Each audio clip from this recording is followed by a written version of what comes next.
Good morning बच्चों और मेरे अभिभावक को सुप्रभात, प्रणाम, सत श्री अकाल, अस्सलाम वालेकुम। प्रिय शिष्यों, आपके सामने जो ये चित्र चल रहे हैं, इनमें हिंदी के बहुत महान साहित्यकार हैं। कोई आलोचक हैं, कोई प्रकृति के प्रेमी हैं, कोई प्रेम के प्रेमी हैं, कोई ईश्वर के प्रेमी हैं। तो उनके चेहरों के साथ उनके नाम दिए जा रहे हैं। आप इन्हें याद रखें। एक हिंदी साहित्य के विद्यार्थी होने के नाते आपकी पाठ्य पुस्तकों में इनकी रचनाएं पढ़ने को मिलेगी, जिसे हम लोग पढ़ेंगे और बोर्ड परीक्षा तक में इनके नाम और इनके काम और इन्हें किस नाम से पुकारा जाता है, किस धारा के कवि हैं, इनसे संबंधित प्रश्न पूछे जाते हैं। इसलिए आप इन्हें भी सम्मान के साथ याद रखेंगे। चलिए बच्चों, निकालिए क्लास 9 साहित्य सागर। और आज पद्य पढ़ेंगे हम, ठीक है ना। आज पढ़ेंगे हम लोग पद्य, ठीक है, जिसमें हम लोग देख रहे थे स्वर्ग बना सकते हैं, रामधारी सिंह दिनकर की कविता, ठीक है। तो जिसमें हम लोग इसके शीर्षक पर, इसके शीर्षक की सार्थकता पर और इसकी थोड़ी मूल भावना हम लोग समझे थे।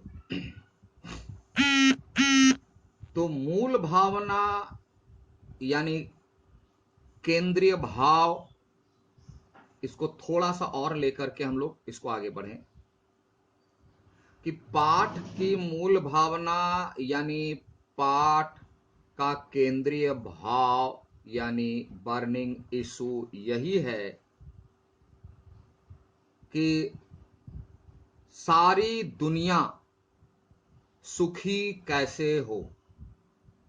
सभी लोग, दुनिया में जितने भी लोग हैं, छोटे से बड़े, सभी चाहते हैं कि धरती पर सुख शांति आ जाए।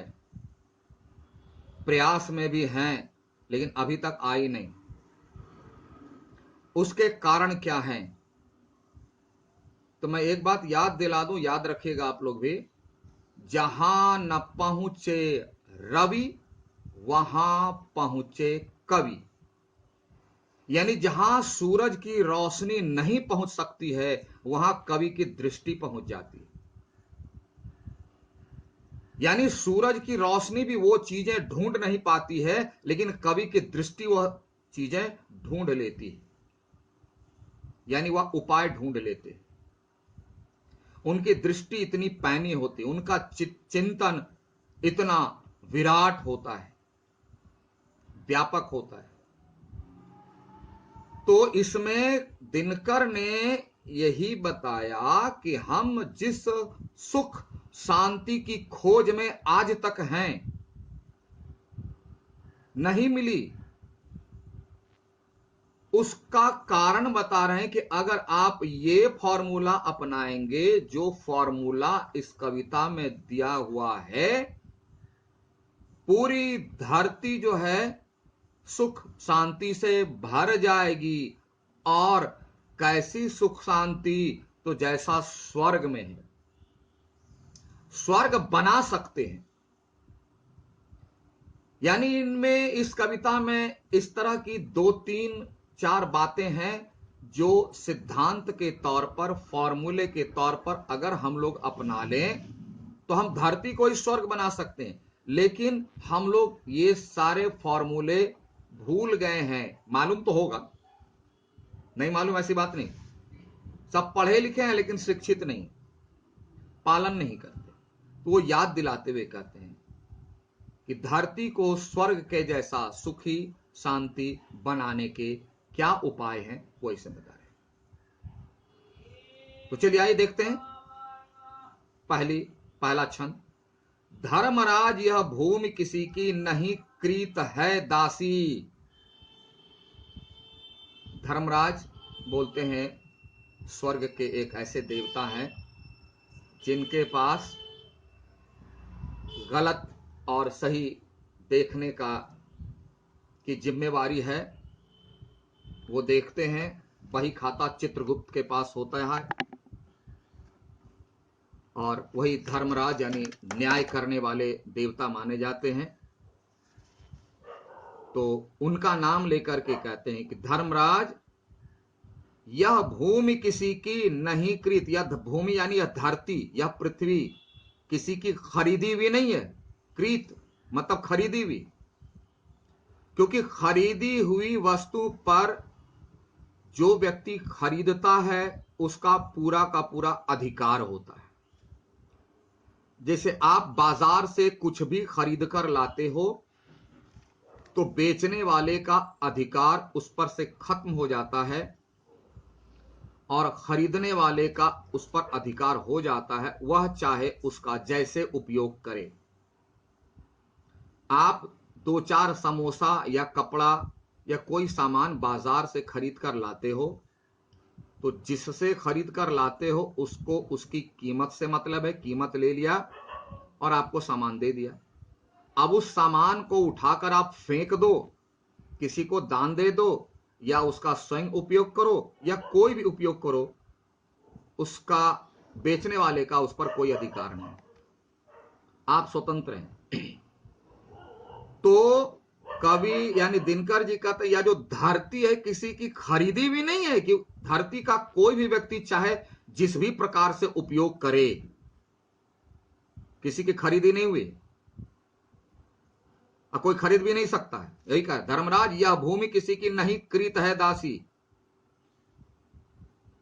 ना धरती किसी की खरीदी हुई है और ना इसे कोई खरीद सकता है और ना ही हम किसी के दासी हैं, दास गुलाम स्लेव हैं। न धरती हमारी है न हम किसी के गुलाम हैं। तो क्या है जन्म ना समान परस्पर इसके सभी निवासी। हम यहां जन्म लेकर थोड़े समय के लिए रहने वाले हैं। हमारा अधिकार इतना ही है कि हम इस धरती पर कुछ समय तक के लिए रहने के लिए आए हैं। ना धरती के हम मालिक हैं और न ही हम किसी के गुलाम हैं। धरती का कोई मालिक नहीं है और ना कोई किसी का गुलाम है, हम स्वतंत्र हैं। शर्त यही है कि हम दूसरों को कष्ट ना दें और अपने ढंग से जिएं। तो वही कवि कहते हैं, धर्मराज यह भूमि किसी की नहीं कृत, या किसी की खरीदी नहीं हुई पिताजी की या किसी की भी, और ना यहां का व्यक्ति किसी का गुलाम है क्या है जन्मना समान परस्पर, सबके समान, सभी की तरह हम लोग इस धरती पर जन्म लेते हैं, कुछ देर रहते हैं और चले जाते हैं। सब की तरह हम भी इसी तरह जीते हैं, थोड़ी देर के लिए आए चले जाएंगे। कोई आज आया कोई कल आएगा, कोई आज गया कोई कल जाएगा, इसमें कहीं किसी प्रकार से अंतर नहीं है। तो पहले छंद में समझ गए, धरती के बारे में कहा।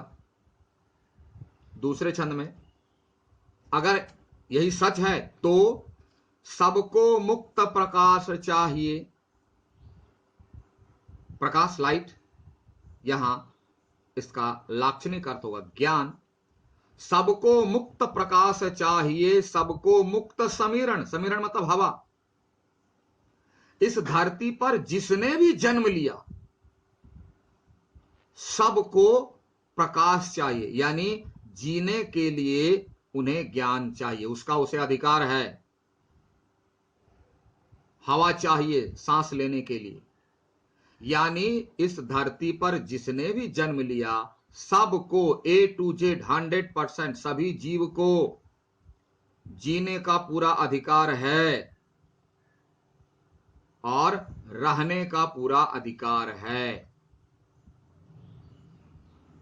इसलिए कहा सबको मुक्त प्रकाश चाहिए, यानी खुली हवा और खुला प्रकाश चाहिए, स्वतंत्रता चाहिए, स्वच्छंदता नहीं, स्वतंत्रता चाहिए।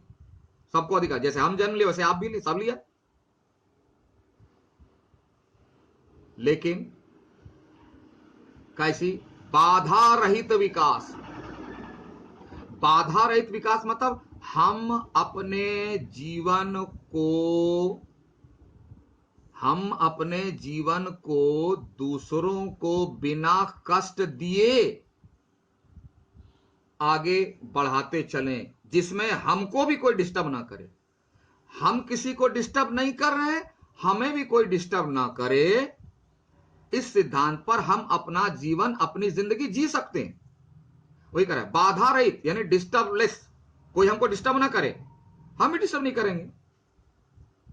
ऐसी जिंदगी सबको चाहिए। मुक्त आशंकाओं से जीवन। आशंका मतलब डर। ऐसा डर किसी को नहीं होना चाहिए कि हम अगर बाजार जाएं तो कोई हमको लूट ले, कोई हमें डिस्टर्ब कर दे, कोई हमें अपने ढंग से जीने ना दे। मन में डर तक ना हो किसी को डर नहीं। आशंका, डर, भय, डाउट। इसलिए कभी कहे सबको मुक्त प्रकाश चाहिए, सबको मुक्त समीरण। सबको जीने के लिए प्रकाश चाहिए, सब कुछ दिखाई पड़े। ज्ञान का प्रकाश, बुद्धि विवेक बढ़ाने का मौका सबको मिलना चाहिए। सांस लेने के लिए खुली हवा, खुली जगह सबको चाहिए। यानी जीने का और अपनी जिंदगी का विकास करने का सबको बराबर अधिकार है। और वह भी कैसा? बाधा रहित।